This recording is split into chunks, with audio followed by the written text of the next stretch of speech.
Evet arkadaşlar, tekrardan kanalımıza hoş geldiniz. Gün geçmiyor ki Lego Formula 1 aracı çıkartmasın Speed Champions setinde. Yine Ocak 2026'da çıkan, birçok set yaptığımız için henüz inşasını yapamadığım, bugüne kadar sarkıttığım bir seti 77-252 numaralı Formula 1 filminden APX GP yarış arabası modelini inceleyeceğiz arkadaşlar. Bu set 2025 yılında vizyona giren ve Lewis Hamilton'ın yapımcılığını üstlendiği Formula 1 filminden esinlenerek yapılmış bir set arkadaşlar. Dediğim gibi Lego gerçekten bu Formula 1 Speed Champions setlerine biraz fazla ağırlık verdi gibi geliyor bana. Artık filmlerdeki Formula 1 araçlarını bile yapar oldu. Tabii ki de bu güzel, Formula 1 setleri harika oluyor. Ancak benim için problem şu: ben bütün Speed Champions setlerini koleksiyonuma eklediğim için artık yer bulmakta gerçekten zorlanıyorum bu setlerde. Setimize dönecek olursak, dediğim gibi set 2025 yılındaki Formula 1 filminden esinlenerek yapılmış ve bizlere 2 tane mini figür sunuyor arkadaşlar. Videomuzun sonunda zaten set hakkında detaylı bir şekilde inceleme yapıyor olacağız. Şimdi çok zaman kaybetmeden isterseniz setin kutusunu inceleyelim ve kutu açılışına geçelim arkadaşlar. Kutumuzun ön yüzünde aracın gerçekten güzel bir görselini bizle paylaşmışlar ve siyah ve altın renkleri filmdekine uygun bir şekilde bizlerle paylaşılmış güzel bir set gibi gözüküyor arkadaşlar. Setin yan tarafında yine her Formula 1 setinde ve her Speed Champions setinde olduğu gibi birebir ölçekli tekerleğinin bir görselini bizlere paylaşmışlar ve gördüğümüz kadarıyla baskı olarak geliyor bu tekerlekte.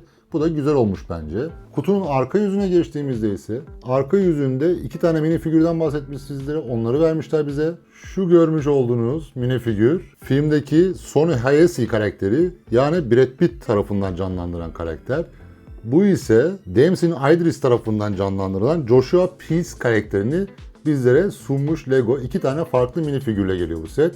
Altta yine görüyorsunuz aracın bir görseli. Burada bunların yine mini figürlerin kasklarını bizlerle paylaşmışlar ve burada da aracın üstten bir görüntüsünü bizlerle paylaşmış Lego arkadaşlar. Bu seti Lego bizlere tam 268 parça olarak sunuyor. Şimdi isterseniz çok fazla zaman kaybetmeyelim, setin kutu açılışına geçelim.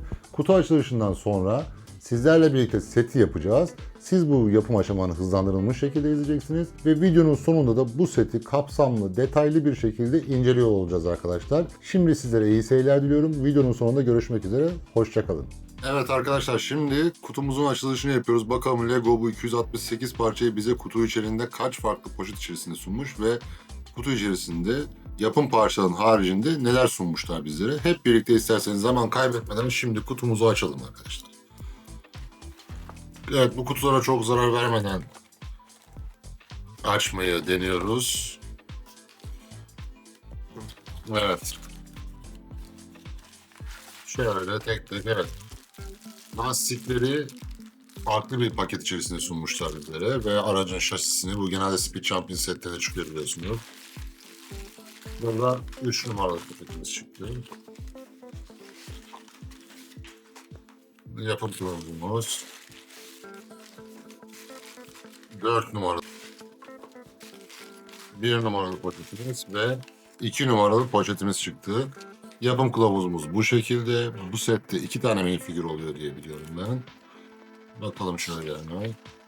Burada gerçek aracın ve Lego halinin birer tane görselini paylaşmışlar bizlerle. Birinci mini figürümüz burada.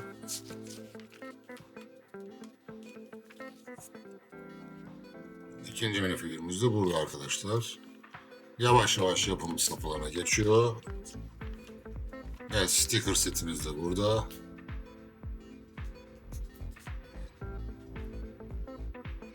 Evet, yavaş yavaş yapım aşamalarına devam ediyoruz. Sonunda da setimizin tamamlanmış haline ait bir görselimiz bizlerle. Her sette olduğu gibi. Burada sticker setimiz var. Biraz fazla sticker var bu sette. 27 tane görüyorum ben. Evet, 27 sticker'dan oluşan bir sticker setimiz var. Tekerlekler ve şasi ayrı bir poşet içerisinde.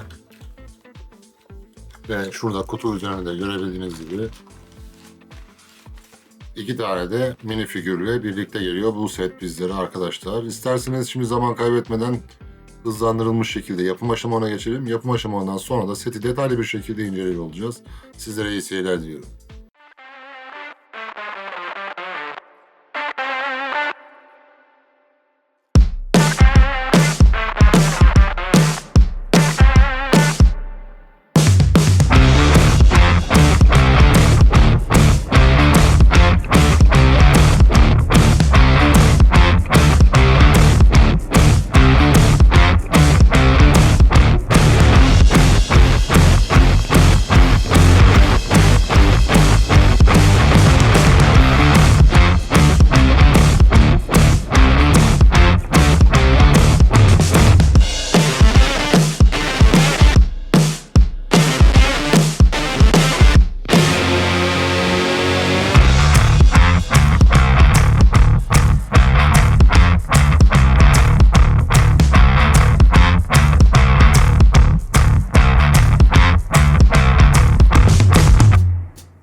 Evet arkadaşlar, setimizi tamamladık. Umarım yapım aşamaları kısmını beğenmişsinizdir. Şimdi setimize yakından bir göz atalım hep birlikte. Öncelikle sizlerle aracın yakından görsellerini paylaşmak istiyorum. Şöyle göstereyim. Aracımızın yandan görüntüsü bu şekilde arkadaşlar. Dediğim gibi filmdeki araca çok uygun şekilde altın ve siyah tonları kullanılarak yapılmış. Aracımızın üstten görüntüsü bu şekilde. Arkadan görüntümüz bu şekilde. Ve alt kısmı da bu şekilde arkadaşlar. Aracın lastikleri baskı olarak geliyor. Şöyle onu da göstereyim size. Bu hoşuma gidiyor. Benim artık zaten bu Speed Champion setlerinde Lego buna başladı. Daha önceleri çok fazla baskılı olarak kullanmıyordu tekerlekleri ve benim hoşuma gitmiyordu. Özellikle Formula 1 setlerinde artık genelinde %90'ında %95'inde baskı olarak geliyor tekerlekler ve bu benim hoşuma gitti. Güzel olmuş. Bu araç da diğer Formula 1 setleri de tabii Speed Champions serisinin çok güzeldi ama bu daha farklı bir premium hava katmış. Gerçekten aldığım için de çok memnun olduğum setlerden bir tanesi. Zaten bütün Speed Champions setlerini koleksiyonuma ekliyordum. Bu da koleksiyondaki nadide parçalardan bir tanesi olacak. Bu setin bir diğer özelliği arkadaşlar, 2 tane farklı mini figürle geliyor. Şöyle göstereyim size. İlk önce kaskını da takayım. Bu Brad Pitt'imiz. Kaskını çıkartayım şimdi. Şöyle de görün. Evet, bu filmdeki karakterlerden bir tanesi. Brad Pitt'in oynadığı Sona Hayes karakteri. Bu şekilde. Ve bir de biliyorsunuz Dempsey Idris'in oynadığı Joshua Pierce karakterimiz var. O da bu şekilde bizlere mini figür olarak sunulmuş arkadaşlar. Onun da kaskını hemen kafasına takıp sizlere bir de o şekilde gösteriyorum arkadaşlar. Şöyle 2 tane mini figürle geliyor bu set bizlere.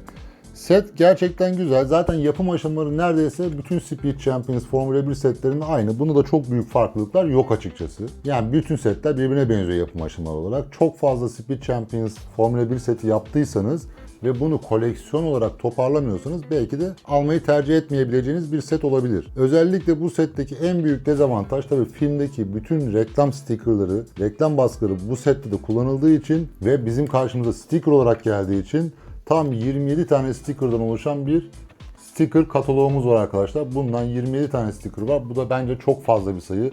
Bu Speed Champions setlerinde zaten benim en nefret ettiğim şey bu yüksek sticker sayılı setler. Ancak tabii bu set dediğim gibi sonuçlandığında premium bir görsel karşımıza çıkıyor. Onun için katlanılabilir. Zaten kutu açılışını da görmüşsünüzdür diye düşünüyorum. Kitapçığımız var bir tane de. Her sette olduğu gibi. Güzel de bir kitapçığımız çıkıyor. Yine Speed Champions temasından. Şöyle setin sonunda da setin tamamlanmış halinde burada görebilirsiniz bu şekilde. Güzel de bir yapım kılavuzumuz var. Bildiğiniz üzere bu Speed Champions setleri oynanabilir setler. Çok fazla teknik özellikleri olan setler değil. Ben ayrı bir özel yeri var Speed Champions setlerinin bende. Çünkü 2019 yılından beri neredeyse bütün Speed Champions setlerini koleksiyonuma ekliyorum. Ve ondan dolayı bunu da tabii ki de satın aldım. Haziran ayında ve önümüzdeki Ağustos ayında çok daha güzel setlerin çıkacağını duydum Speed Champions temasında. Heyecanla onları da bekliyorum arkadaşlar. Az önce de bahsettiğim gibi bu set diğer Speed Champions Formula 1 setlerinden sadece bence günün sonunda ortaya çıkan görüntü olarak, yani setin görseli olarak biraz daha premium havada bir set. Ancak dediğim gibi yapım aşamalarında çok fazla bir farklılık olmadığı için eğer özel bir koleksiyonunuz yoksa belki de satın almamayı düşünebilirsiniz bu seti. Ancak sonunda ortaya çıkan set bence gerçekten premium ve kaliteli. Şöyle tekrardan göstereyim size seti de. Bence gayet güzel, kaliteli bir setle karşılaşıyoruz. Koleksiyonuma eklediğim setlerden bir tanesi oldu bu da arkadaşlar. Umarım videomuzu beğenmişsinizdir. Beğendiyseniz beğen butonuna basarsanız bizleri çok memnun edersiniz. Bir sonraki videoda görüşmek üzere arkadaşlar. Hoşça kalın.